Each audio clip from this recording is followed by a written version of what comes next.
Hello, friends. Welcome. Hello, everyone. We're glad you could join us once again for another week of video. Absolutely. We always enjoy connecting with you either in person at the shop or on our tea talks every week. We hope you have a cup of warm tea, possibly, or coffee, whatever it is that you like to drink in the mornings. This is kind of a ritual. Then we sit and we relax for just a little bit. Ah, yes. It's a good thing. Take a little breather and have a chat with you. Yes. And we know that we have viewers from many places. Utah, Oregon checked in this week. Massachusetts? Texas, yes. So Yeah. we really do thank you for watching. Keeps the video going and it helps our Facebook and Instagram. If you do, just say hello, if nothing else. Yeah. And comment just a comment to say hello or I enjoyed it or any of your thoughts or favorite recipes, whatever you'd like to share with us. We really appreciate that because doing that helps our algorithm and helps us be seen by more people. So. And we know we're seen, in Nebraska and Kansas too. Let us know where you're viewing this from. Yes, we would love to know. For sure. Yes. Well, the asters are beautiful out front. They are beautiful out front. They are a gorgeous deep purple, the New England asters. And we have a lot of people who come into the shop and ask us what those flowers are. And they are actually an herb. That's why we planted them. We love to plant all kinds of herbs, but especially herbs that are also native plants. And there are a lot of native asters blooming right now, including the ones that we planted here in the shop. And the New England asters are really wonderful, used in herbalism for asthma primarily, and also for any really respiratory conditions, as well as for fevers. They are a wonderful herb for that. We don't want to collect them and dry them because they'll just turn to fluff after they're blooming. Most of the flowers is what's used. The flowers are just a little bit of the flowering tops. And we usually tincture those so that we can use the flowers without them turning to fluff like they would if we dried them. They'd be really pretty in a vase too. They would for a short while. And the asters are so pretty against the pumpkins on the front porch. Oh, that purple and orange. Yes, we have big pumpkins sitting on the front porch as you come in, and it's to greet everybody that comes through the front door. So just beautiful. Yeah, it is just beautiful. And one of our people who was in this past weekend too asked us about another blooming flower that was just right outside of our driveway here, a wildflower, and she said, "Is that baby's breath?" And because it looks like baby's breath. Well, it is small white flowers, but it's not baby's breath. There's no wild baby's breath that grows out in our area. It's called white snake root. There are several wild flowers that are called white snake root, and this one is in the Eupatorium family. It's related to boneset, which is an herb. White snake root, the Eupatorium white snake plant, which makes ruminant animals sick and can poison milk. It's what Abraham Lincoln's mom died from at the very young age of 34 when Abraham Lincoln was just 9 years old. And so it's not one that we want to use. It's poisonous, but it's a very pretty wildflower, and it's a native flower, so it's fine to have out there, and it's good for the insects. It's the one I have along my path as I come up here to the shop, and it is just all over. And I've often thought about picking a bouquet to put on my table, but with that's fine as long as you're not ingesting it or that's true. Drinking milk from the animals who ingested it. And I can see where people would call it baby's breath. Yes, for sure, because it does. I mean, it has so that similar look to it. Its cousin boneset is, as I said, it's one of the herbs that's wonderful to use in the wintertime. It's part of our winter herbal apothecary. It's not one that we use very often because we really haven't dealt with flu much, but if we were to deal with flu or a serious respiratory issue, then we probably would bring the boneset out. It was long considered to be one of the most important herbs to combat flu, and also boneset helped to heal broken bones. Old herbal texts say that boneset could actually be found hanging to dry in every household or barn in the areas where it grew here in the United States. It's both antiviral and antimicrobial, and it's been shown to be effective for treating flu and acute viral and bacterial upper respiratory infections. So it's one of the herbs that helps to jumpstart the immune system, and so it's good to use like an echinacea would be used. Echinacea is an herb that helps to jumpstart the immune system. Boneset can work in the same way. And it can also help to even clear up entrenched flu or other chronic conditions that nothing else seems to help. It's one of those herbs that's helpful to have in our apothecary. And you want to, if you are collecting boneset, first of all, of course, make sure that you have boneset. Make sure that that's exactly what it is. It's very identifiable by its leaves in particular. And so you can probably look that up online to see exactly how to identify it. But you want to collect and dry the aerial parts for a tea. We only use it dried as a tea because of some of the components that can otherwise be toxic. And those components are reduced by the drying. It's very bitter and very powerful and really only used short term. And so it's also not tinctured because of some of the constituents that are in it that would be dangerous as a tincture. So One of the things that I was thinking about as you mentioned that too, be sure, because they are so much alike, be sure to get some professional opinions on this if you're unsure of what it is. Absolutely. You really need to know what it is for sure. Never ingest any plant that you're not more than 100% sure. Don't even put it in your mouth and taste it. No, for sure, because there are plants that you definitely don't want to ingest because the whole idea with working with herbalism is that we want to eliminate toxins as much as we can in our lives and in our bodies, and also use herbs which are promoting wellness. And we don't want to be ingesting toxins. That's not really promoting wellness. Boneset's one of those herbs that grows here and near us. And Stephen Booner had a wonderful quote that I'd love to share with you. And he said, "It's not important to know the plants that come from far away. The ones that grow near you, in your backyard, or in parks near your home have all the healing power that are necessary. They, in fact, are better. You all live in the same area. You're all part of the same ecosystem. You partake of the same water and air. You are part of the same community."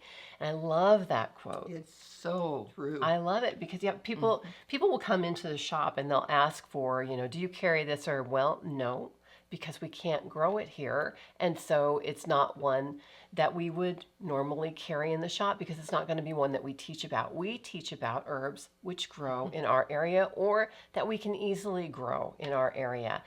And so I said, well, what are you going to use that herb for? She was asking about usnea, which is it's a moss that hangs down from trees and forests in the Pacific Northwest. It's incredible, but it doesn't grow here in Kansas. And so I said, well, what are you going to use it for? And so she was telling me, and I said, okay, here's maybe an alternative herb that you could consider that we have readily available here. And so that's one of the things that we work with in our HH program. And speaking of native herbs, Mom mentioned pumpkin earlier, growing next to the asters. It's so beautiful. Pumpkin is one of the native plants that grow in the Americas.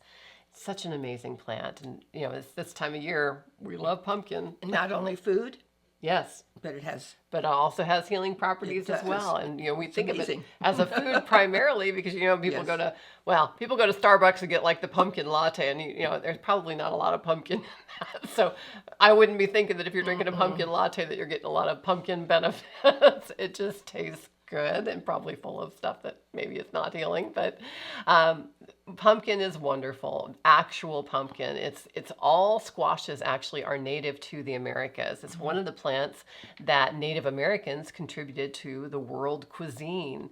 It's an ancient food plant. In fact, squashes like pumpkin have been found in archaeological excavations in Mexico dating back more than 4,000 years. So pumpkins and their relatives have been used for a long, long time. Pumpkins are nutritious and they have a low glycemic marker, so they are a healthier carbohydrate than a lot of carbohydrates would be. And part of that's because of their fiber. They're very high in fiber, which of course used herbally can help to keep you regular and even out cholesterol and blood sugars. And they're also very rich in vitamins and anti-inflammatory antioxidants. One of the richest sources, in fact, of beta carotene are pumpkins, as you can imagine, because that's what gives them their really bright orange color. And of course, the beta carotene converts into vitamin A in our bodies. So that helps maintain healthy skin, teeth, and vision. Pumpkins are they really are wonderful and amazing and delicious. And even pumpkin seeds. I know you love pumpkin seeds. I love pumpkin seeds. They're good for you. They are so good for you. They are very good for you. They contain higher amounts of the same nutrients that pumpkin themselves contain, especially protein. They've got protein and zinc and iron and potassium and essential fatty acids. They're delicious. We love to fix them. I like to get them raw. And, I generally don't use the ones that I clean out of my own pumpkin, they still have that hole on them. And so I usually buy them at natural grocers in the refrigerated section, just the raw ones. And then we like to soak our nuts and seeds. It makes them more bioavailable. We just soak them in some salty water overnight and then rinse them off in the morning. and then we dehydrate them. And then if you want to toast them, you can. But I just like to dehydrate them. We call them crispy nuts, and they're so delicious that way. They certainly are. And traditionally, pumpkin was used to help with digestive issues, like it still is, and to help with wound healing even, and respiratory issues. And the seeds were traditionally ground and mixed with water, milk, or honey to make a remedy for worms. And I want to mention, when we're talking about pumpkins too, I know there's been something going around on social media where people are bleaching their pumpkins to make them last longer. Please don't do that. We want to toss our pumpkins out when we're done with them and let the wildlife have at them. That's part of taking care of the wildlife and feeding the wildlife. So please don't bleach your pumpkins. Just, let them go when they're ready to go. And that's part of being a natural item. That's one of those things we always used to do because that's what we were told to do and make them to last long. It's like cleaning up the garden. We don't do it right in the exactly. fall. We wait till spring. Do less to do more. Yep, we're changing our thought processes as we go along. And that's important. As Maya Angelou said, when we know better, we do better. Yes. And speaking of pumpkins, another question has been asked this weekend because we have lots of little pumpkins sitting around, but the pumpkins we have sitting around are made out of fabric. This is a little one made out of wool, and it's a dyed wool one. But any kind of a orange terry cloth from a washcloth, any orange fabric would work the same way. And here's how they're made, because they're very, very simple to make. I took a fruit jar ring and I traced around it. I have 2 circles. I will cut them out. So here they are, 2 circles. I put them together. And I will stitch around here. You can do it by hand or by machine, whatever you want, and leave a little section open so that you can turn it and stuff it. This has been turned so the seams are on the inside. I will stuff it with fiberfill or cotton balls, whatever you have around, and then very easily or carefully take a needle and thread, and you can stitch it shut, or if you don't stitch, use some fabric glue and it'll hold it shut. Now once it's all stitched, you'll want to go in and make the little grids with a needle and thread, a big needle and some embroidery floss, and just make your grids. And by pulling it a little bit, you get those little sections. And then stick it on up and just keep going around till you have 6 sections. And then you'll put a little piece of branch on top and you have your little stem. So it becomes such as this. Or you can even make a bigger one by using a bigger pattern, which would be like a saucer or a little plate, a small plate. They're just such fun. And that one's got a real pumpkin stem on it. It does. It's one I saved from so another one. Neat. But we call these forever pumpkins. They last forever. They're wonderful. I love them. So make your own. If They're you really want. Popular at the shop. People truly snatch are. them up. We make several dozen every fall. And so this is one other item I want to share with you as we get ready to close here. And this is a fall notebook with pretty fabric on it, and it opens up. It's a notebook or a journal, however you want to use it. And with it, we'll close with a little quote that says, "Every leaf speaks bliss to me, falling from the autumn tree." Oh, that's by Bronte. I love that. And so with that, we will plan to see you next week. Good earth blessings to you.